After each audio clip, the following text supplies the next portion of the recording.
Morning guys, for today's video guys, nata karon sa ah, location din kita mag-harvest og premium honey sa Stingless Bee. So karon atong kini ang colony nga atong ikuan, atong i-harvest karon nga buntag. So first thing atong ginahimo is gamit tag smoker para nga mokalma sila. And then dili kay sila aggressive nga mo duol sa tuwa. So kining Stingless Bee nga species sa pangabubuyog, dili kay sila alagain. So, importante lang balayan lang nimo sila na iatok. Dili kay disturbo kung natin mga trabaho like nagtrabaho ta like ipang negosyo ba ka o sabay mo ginahimo sa mong kinabuhi, dili kay disturbo. So atong i-open ang maong colony.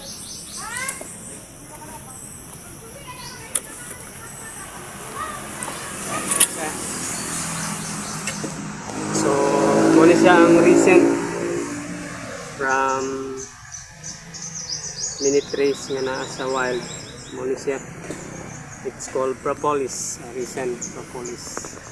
Ikan sa mga kahoy. So let us try to open this one kung kumusta ang nasulod. So na-skilled, na-abri na daan. So ato pagining abrihan. So we can look inside what is happening right now. So there's a lot of honey guys. So kini ginagamit na ako ni siya para sa coffee mixing, para kung na kay mga differences sa tiyan like me, sagol na sa tea. It is not made from human, it is made by God. Hindot kayo siya. So atong makita no, grabe gid lang brood. So we can look at inside no, grabe ang ilang honey.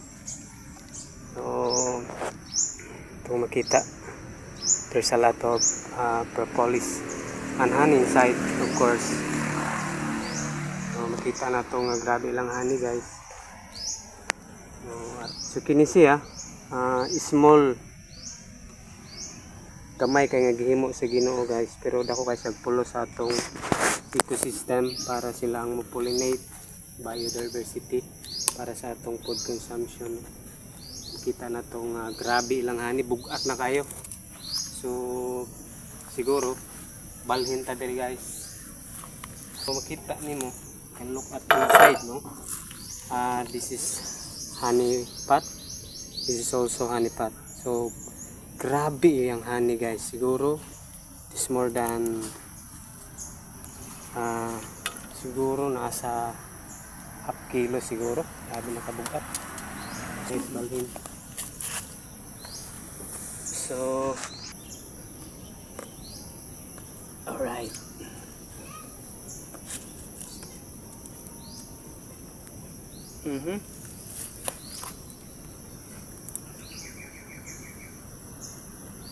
Magamit gitag bibil guys kay grabe ang kuan pagpangatake nila. Alright. Alright. Bugat.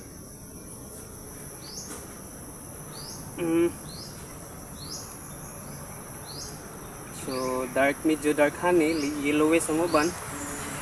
Atong makita very dapit atong makita dulang camera atong makita nga medyo na ipagka dark no, but anyway it is nutritious. So dili nimo ni siya mapalit sa market, only the beekeepers know this one. Kung asa ka moduol lang ka sa mga beekeepers pero wala gid kay mapalit. So kini siya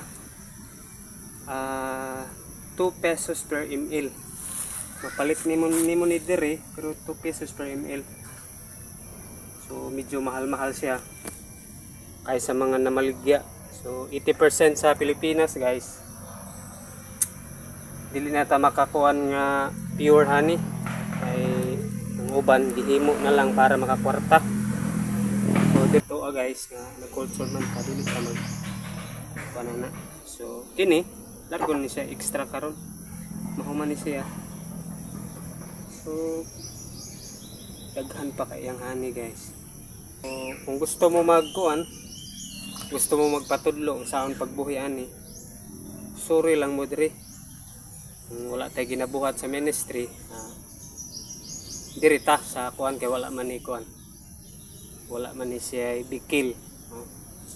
So ano lang mo din kay tudlo ta para at the same time na tay kuan taon for survival diya sa ministry.